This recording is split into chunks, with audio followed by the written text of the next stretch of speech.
nele, porque na época eu tinha falado para uma pastora que tinha perguntado para mim se eu estava firme com Jesus, e eu falei para ela que eu estava, porque meu pai tinha ensinado que a gente tem que respeitar os mais velhos. Sim. E eu levo isso para a vida toda, né? Só que quando eu virei as costas, eu falei, quem essa pastora pensa que ela é, né? Que eu tenho que ficar firme, porque ela falou para mim, Ingrid, fica firme com Jesus, porque voltar para Jesus pela dor é mais difícil. E aí eu virei as costas e falei assim, o que é esse negócio de voltar pela dor? Deus vai me obrigar a ir para a igreja? Deus vai me obrigar a ficar firme? Deus vai me obrigar a servi-lo? O que é? Ele vai me colocar num leito de um hospital, numa cadeira de roda? Ele vai me colocar numa muleta? Só que eu não sabia que Deus tem os meios dele de nos atrair para ele, né? Foi quando dentro do hospital eu lembrei do que eu tinha falado na minha mente com a pastora, mas não tinha externizado. E aí veio a equipe médica dizendo, com o laudo da endoscopia, que o que meu filho tinha tomado era soda cáustica. Não poderia lavar, né? Porque a soda ia pro restante dos órgãos. E já quem tá nos ouvindo, eu tenho o laudo, tá? Porque tem gente que vai falar assim, não, é impossível tomar soda cáustica e manter vivo. Não, existe sim casos. São irreversíveis, a maioria. 2 anos e meio. Você tem filho? Tenho. Quantos anos? 2 e 3. 2, 3 anos. Na idade dos seus. E aí os médicos falam, olha, não tem o que fazer, não tem como fazer lavagem de carvão porque é soda cáustica, senão vai para o restante dos órgãos. E a gente te diz mais, mãe, a soda vai continuar queimando durante 1 ano dentro do organismo dele. E agora, o que eu faço? Você vai fazer o tratamento com ele de endoscopia com dilatação de esôfago, né? E vamos ver o que acontece, mas não vai poder mais comer pela boca, a gente vai ter que colocar uma sonda direto no estômago, vamos ter que tirar uma parte do intestino para colocar no esôfago porque estenosou. Então, assim, eu me vi naquele momento sem ninguém, sem nada, só Deus. Aí eu entrei no banheiro do hospital, sujo, dobrei meu joelho, lembrei da igrejinha dos crentes doidos, né? E eu falei assim, Deus, faça a obra em mim, mas não no meu filho, só que a obra já tinha sido iniciada. Por isso que quando o vaso, oh, aleluia, ele quebra na mão do oleiro, ele é o único que pode restaurar o vaso. E o Senhor me quebrou. O Senhor me quebrou e eu também me quebrei, eu permiti ser quebrada. E louvado seja o Senhor por ter acontecido comigo, porque hoje eu estou aqui nesse podcast, contando. Foi quando o Richard fez mais de 50 endoscopias.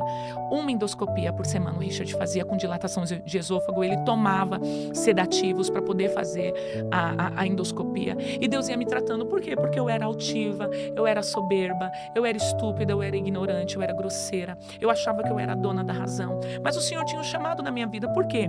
Porque minha mãe perdeu 3 filhos para o juizado de menor. Ela sempre contou a história. O desejo dela era encontrar meus irmãos. Eu fui a mais nova que restei. Passei pelo tráfico junto com mamãe, né? Conheci a criminalidade, né? Não fui traficante, essas coisas não. Mas eu conheci o mundo obscuro, né? Jesus me chamou.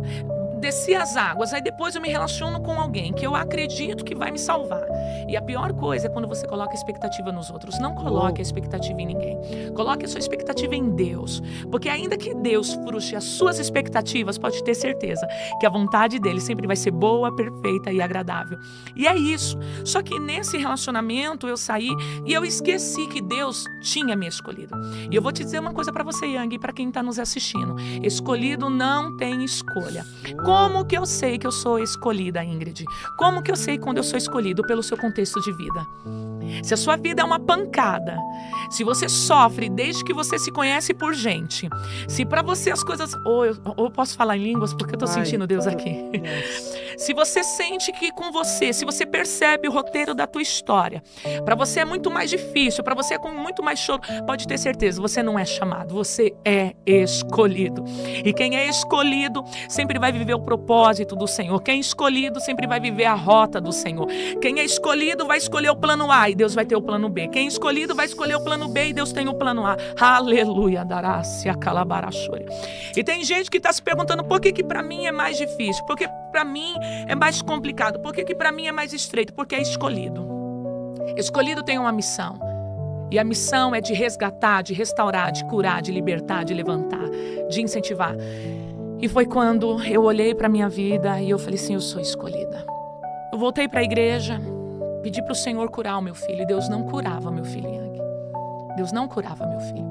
As pessoas precisam entender que há 2 tipos de milagre. O milagre progressivo e o milagre instantâneo.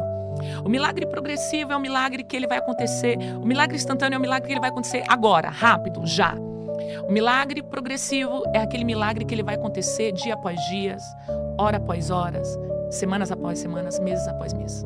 Só que as pessoas precisam entender qual é o contexto que o Espírito Santo está querendo trazer para a sua vida. Sim. Esse contexto é um contexto progressivo ou um contexto instantâneo? Só que as pessoas têm falado muito sobre o contexto progressivo, que vem da palavra de processos. Sim. Só que nós precisamos entender qual é a estação que nós nos encontramos. Isso muda o jogo.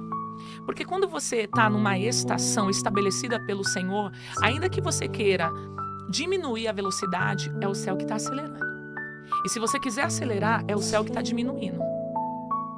Então, por isso que eu não posso estabelecer o meu contexto de vida com o seu contexto de vida. A minha experiência pode te paramentar, te nortear, para você começar a entender o que os céus quer para você. Uhum. Mas jamais a minha vida pode ser uma base para você. Por isso que a Bíblia, ela é a base. Porque ela é atemporal. Ela é passado, presente e futuro. Entende? Ela é a única que se encaixa com cada história particular. Aí voltando lá, né, do Richard, foi na 55ª endoscopia com dilatação de esôfago. Eu já tinha voltado para a igreja, se tornado obreira da casa do Senhor, já estava louvando. Meu filho já tinha tido melhora, já estava se alimentando pela boca, onde a medicina falou que não podia mais, né? Não precisou fazer a reconstrução de esôfago, estava cicatrizando ok, mas tinha dificuldade, tinha dia que não tinha saliva para passar aquela coisa toda, mas foi um belo de um dia que eu decidi fazer a vontade do Senhor. Você sabe que o cristianismo é a única religião que pede para você negar a si mesmo, né? O hinduísmo, o espiritismo, eles não pedem para você negar a si mesmo. Ele pede para você negar outras coisas, Sim. mas não a si mesmo, não a sua vontade. O cristianismo é a única religião, é um único caminho que pede para você negar você mesmo, negar o seu eu. Jesus disse, se você quiser seguir a mim, negue-se a si mesmo. Yes. Ele não diz para você negar o outro, ele não diz para você negar as coisas que você crê, ele diz para você se negar. Sim. E é tão interessante que quando eu decidi negar a mim mesmo, negar o quê? Negar os meus traumas, as minhas dores, negar os meus sofrimentos. Eu decidi negar o vitimismo. Por que eu nasci numa família simples? Por que eu nasci negra?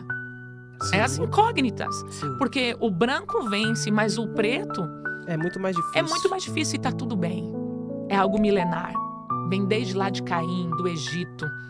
Tá entendendo? De Faraó, da escravidão.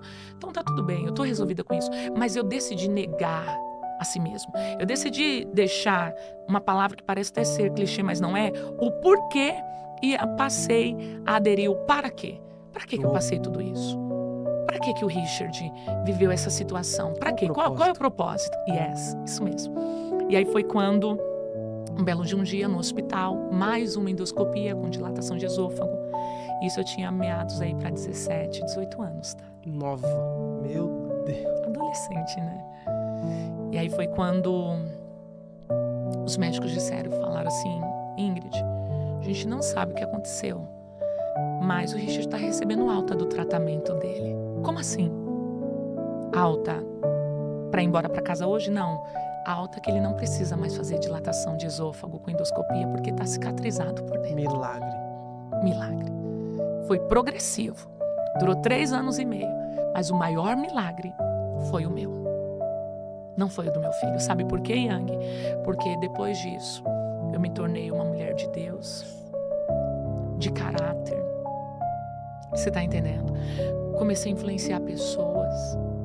Então, o maior milagre, você sabe que quando Deus chama Abraão e pede Isaac, ele não quer Isaac, né? Ele quer Abraão, né? Ele quer Abraão, não Isaac. Não, ele não quer Isaac.